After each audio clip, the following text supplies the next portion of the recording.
So I was contacted by my client because they had a German Shepherd who was wonderful, but every evening was attacking the the guy in the house.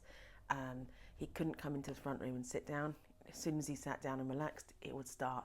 He'd be trying to rip his t-shirt off, and he would be trying to pull the cushions off the sofa. And it was really getting out of hand and just making them miserable because, you know, you work all day, you want to chill out in the evening. They couldn't do it without fear of being attacked. And, you know, this dog has big teeth, so it could hurt. So they got in contact with me to see if I could help to train the dog to do what they wanted the dog to do.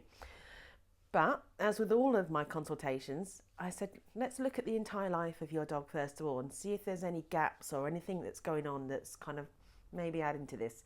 And one thing I always ask is, what's your dog's poos like? And this dog's poos were a bit squidgy. They were very squidgy, in fact.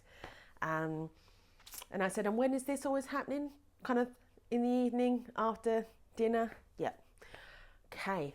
I said, I wonder if there's a correlation between the digestion of their food and this self-soothing behaviour.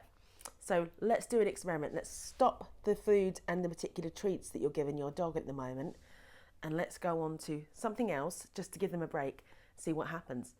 And the behaviour drastically reduced as soon as the squidgy poo stopped. Because you know what comes before a squidgy poo?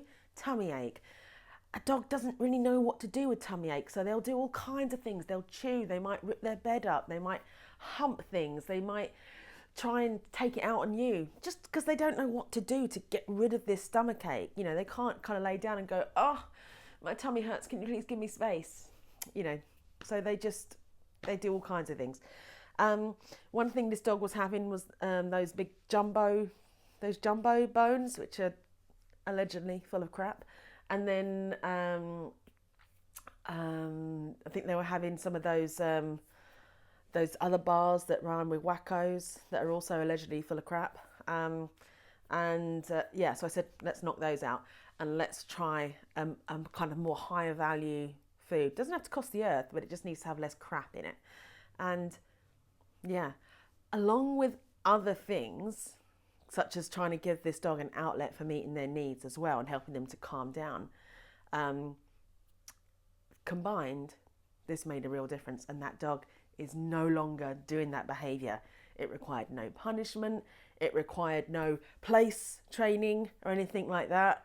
You know, imagine if your dog was suffering with tummy ache and the way you treated it was to make them go and sit in a place. Like, they're in pain. The last thing they want to do is have to sit still in one spot. You need to move around when you're in pain. So yeah, the point of my story is to